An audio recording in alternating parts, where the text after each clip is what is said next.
Hello and welcome to Ascent GATE Academy. So students, hardly 4 months are left for your GATE exam and I know आप में से बहुत लोग ऐसे हैं जिन्होंने अब तक अपनी प्रिपरेशन सही तरीके से स्टार्ट नहीं की है या अगर स्टार्ट कर भी दिए तो काफ़ी हैपजार्ड मैनर में है, that is as good as not started your preparation yet.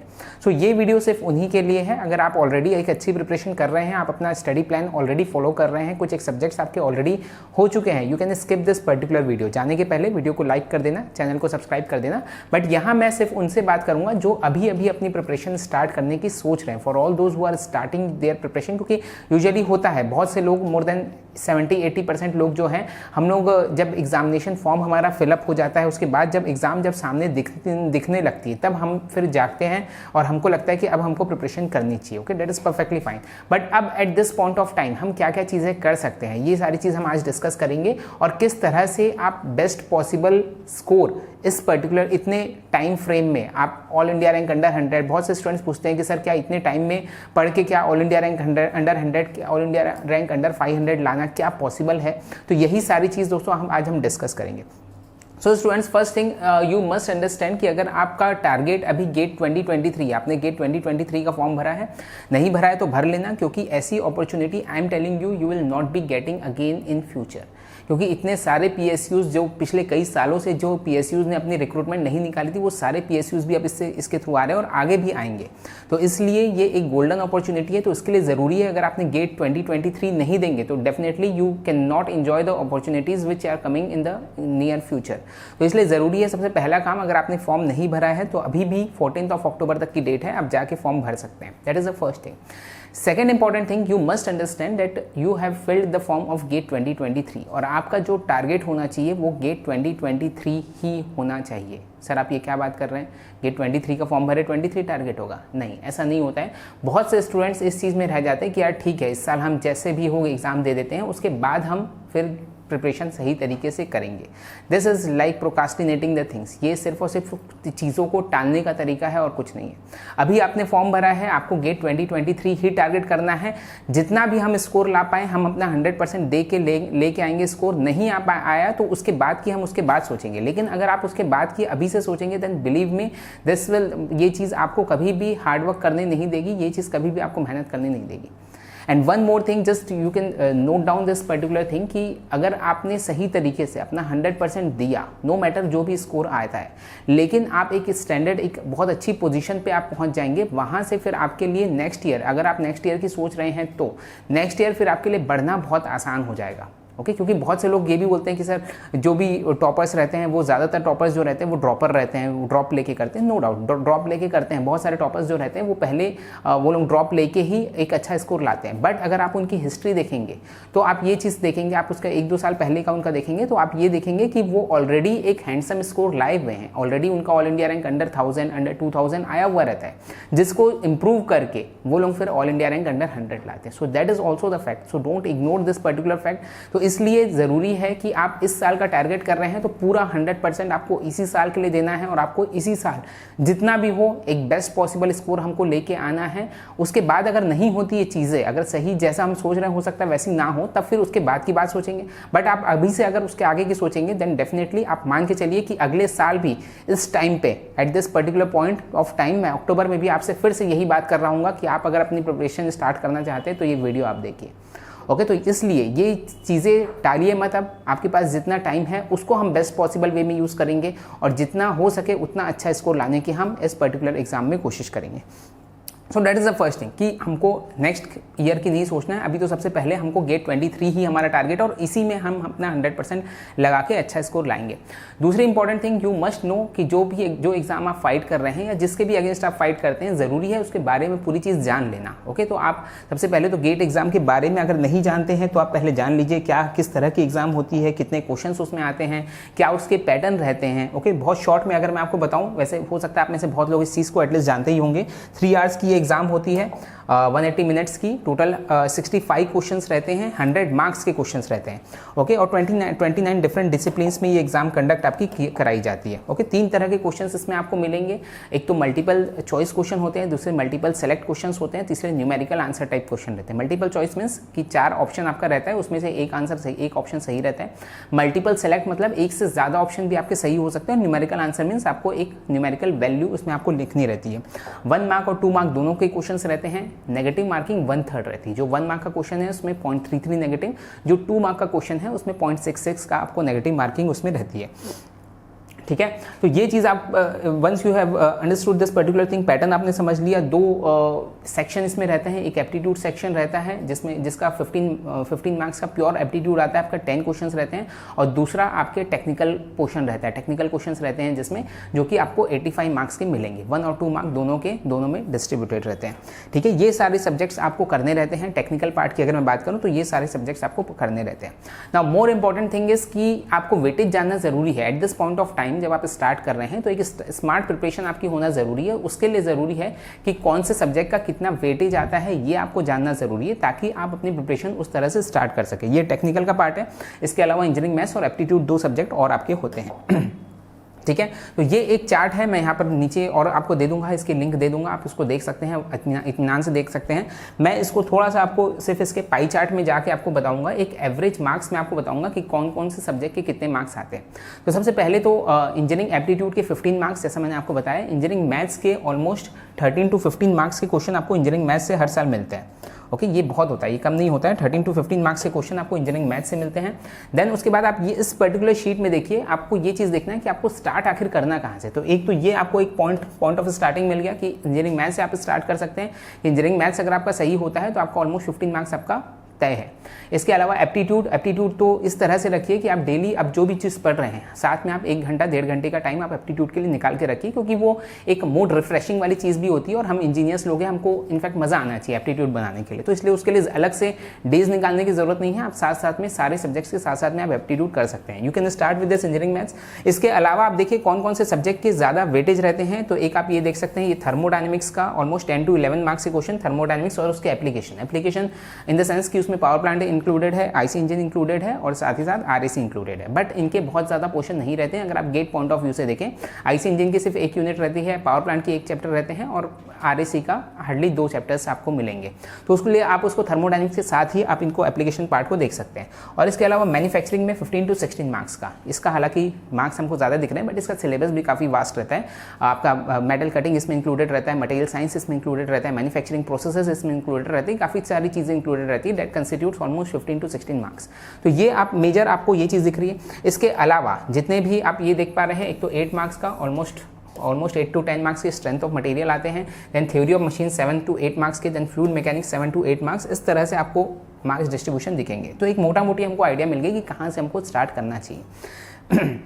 Now does this mean कि एकदम हायर वेटेज वाले मार्क्स से ही हम स्टार्ट करें, ऐसा कोई ज़रूरी नहीं है। See at this point of time it is very essential for you all people, जब हम ऑलरेडी इतना लेट हो चुके हैं तो ये चीज़ अब ज़रूरी है कि हमारा सबसे पहले तो हमको जो हम पढ़ेंगे उसमें एक तो इंटरेस्ट आना चाहिए और कॉन्फिडेंस आना चाहिए। That is very very important. तो इसलिए आप एक तो वेटेज देख लीजिए, नो डाउट कि कौन कौन से किसके वेटेज है, but you can start with the subject which you like most, जिसका वेटेज भी अच्छा हो प्लस आपके इंटरेस्ट का सब्जेक्ट हो। कौन सा सब्जेक्ट आपके इंटरेस्ट का है? हम में से हर किसी का इंजीनियरिंग का कुछ ना कुछ सब्जेक्ट, कुछ ना कुछ पार्ट हो सकता है। डिज़ाइन पार्ट किसी का फेवरेट रहे, किसी का थर्मल पार्ट फेवरेट रहे, तो आपका सबका कुछ ना कुछ फेवरेट पार्ट रहता है। So just start with that subject. और उसका कारण मैंने आपको बताया कि शुरुआत में ज़रूरी है कि इंटरेस्ट आना। जब तक आपका इंटरेस्ट नहीं आएगा, जब तक आप में वो कॉन्फिडेंस बिल्डअप नहीं होगा, आप आगे अपनी जर्नी कंटिन्यू नहीं कर पाएंगे। ओके, तो इसलिए जो भी सब्जेक्ट आपको अच्छा लगता है, अब वो ऐसा नहीं कि एकदम जो 2 to 3 मार्क्स का जैसे इंजीनियरिंग मैकेनिक्स है इससे स्टार्ट कर दिया और बहुत टाइम अपन इसमें लगा दिए, तो ऐसा नहीं है ना। बट एक जो भी सब्जेक्ट आपको अगर अच्छा लग रहा है उसका आप प्रॉपर प्लान बनाइए। 8 to 10 डेज का आप उसमें टाइम अपना इंक्लूड करिए। एक स्पेसिफिक पीरियड ऑफ टाइम में ही आपको अपने सब्जेक्ट्स को कंप्लीट करना है। Just remember this particular thing, और वहाँ से आप अपने सब्जेक्ट ऑफ इंटरेस्ट से उस चीज़ को स्टार्ट कर सकते हैं।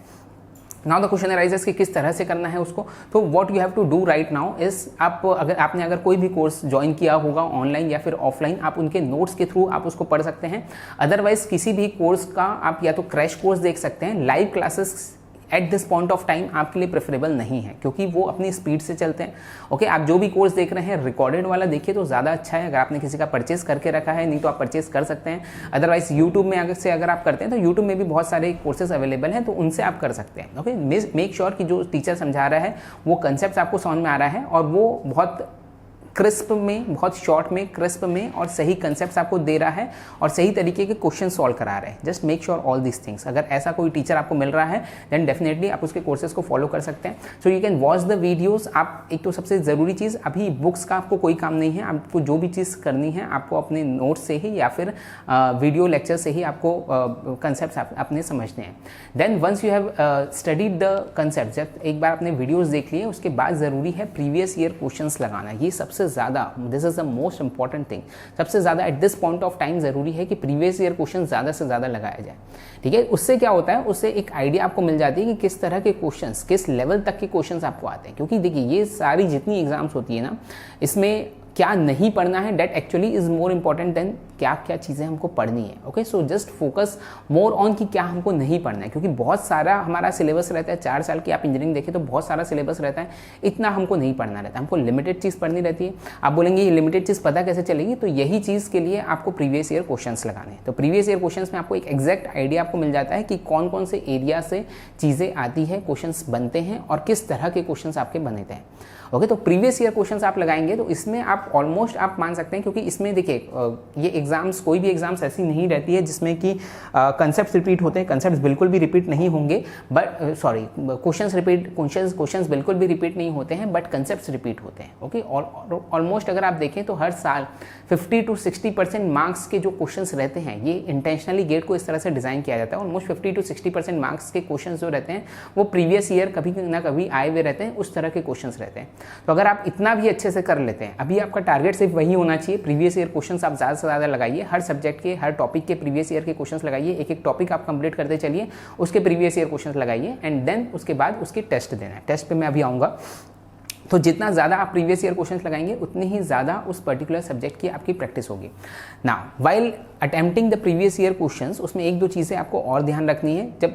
जब आप प्रीवियस ईयर क्वेश्चन जब आप लगा रहे हैं, हो सकता है बहुत सारे क्वेश्चंस ऐसे हैं जो आपसे बन जाए, एक बार में बन जाए, और बहुत सारे ऐसे क्वेश्चंस भी रहे जो आपसे नहीं बने। ओके, तो जो नहीं बनते हैं उसको आप सॉल्यूशन देख के रेफर करते हैं, बट उसको साथ साथ में आप टिक कर लीजिए, ताकि जब आप कल के दिन रिवीजन में जाएंगे, जब आप रिवीजन करने जाएंगे तो उन सब चीज़ों को भी आप साथ साथ में कर सके, जो आपके क्वेश्चंस जो एक बार में नहीं बने हैं। तो चांसेस रहते हैं कि इस तरह के क्वेश्चंस आप आगे चल के भी भूलेंगे, भले ही आपने उस समय सॉल्यूशन देख के बना लिए, बट हो सकता है कि आगे चल के आप भूलें। तो इसलिए उसको टिक कर लीजिए, ताकि रिविजन हम सिर्फ उन्हीं क्वेश्चंस का करें, क्योंकि जो आज आपसे बन रहे हैं डेफिनेटली वो आगे भी चल के बनेंगे। सिंपल क्वेश्चंस रहते हैं वो डेफिनेटली बनेंगे, उनका आप रिविजन नहीं भी करें तो चलेगा, बट ऐसे क्वेश्चन जो आपसे नहीं बन रहे हैं उनको आप नोट करके रखिए, पहली चीज़।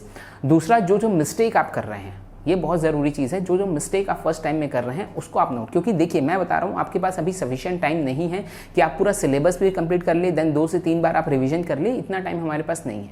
तो इसलिए बहुत स्मार्टली आपको पढ़ना पड़ेगा। अगर आप फर्स्ट टाइम में भी पढ़ रहे हैं तो भी आपको इतना स्मार्टली पढ़ना पड़ेगा कि सेकेंड टाइम के लिए आप बहुत ज़्यादा चीज़ें ना छोड़ें। ओके, तो इसलिए रिविजन आपका जो रहेगा वो साथ साथ में ही चलता रहेगा। मैं बताऊँगा अभी रिविजन किस तरह से हमको करना है, बट जो भी आप क्वेश्चन कर रहे हैं उसमें अगर आपको लग रहा है कि ये क्वेश्चन में कुछ प्रॉब्लम है, कोई ऐसा कंसेप्ट है जो हो सकता है मैं मिस कर रहा हूँ या आगे चल के मैं भूल जाऊँगा, उसको आप टिक कर लीजिए। और जो मिस्टेक आप कर रहे हैं उसकी एक अलग से मिस्टेक कॉपी बना लीजिए, और साथ ही साथ एक शॉर्ट नोट्स कॉपी। तो मैंने क्या बोला, एक बार फिर से मैं समराइज कर देता हूँ। वॉच द वीडियो लेक्चर्स देख के उसके कंसेप्ट समझिए, कंसेप्ट समझना बहुत ज़रूरी है। इसके अलावा उसके आप नोट्स बनाइए। पहले तो एक लॉन्ग फॉर्म नोट्स, जब भी आप वीडियो लेक्चर्स देख रहे हैं साथ साथ में नोट्स बनाते चलिए। ये कोई मूवी नहीं है कि आपने देखा पॉपकॉर्न खाते खाते देख लिया हो गया, नहीं, साथ साथ में एक तो नोट्स बनाते चलिए। उसका एक शॉर्ट क्रिस्प नोट्स बनाइए, सेम जो नोट्स आपने बनाया है उसका क्रिस्प नोट्स बनाइए। आप बोलेंगे सर क्रिस्प नोट्स कैसे समझ में आएगा, तो जब आप क्वेश्चन सॉल्व करेंगे आपको समझ में आ जाएगा कि कौन कौन सी चीज़ें ऐसी है जो क्वेश्चन सॉल्विंग में यूज़ हो रही है।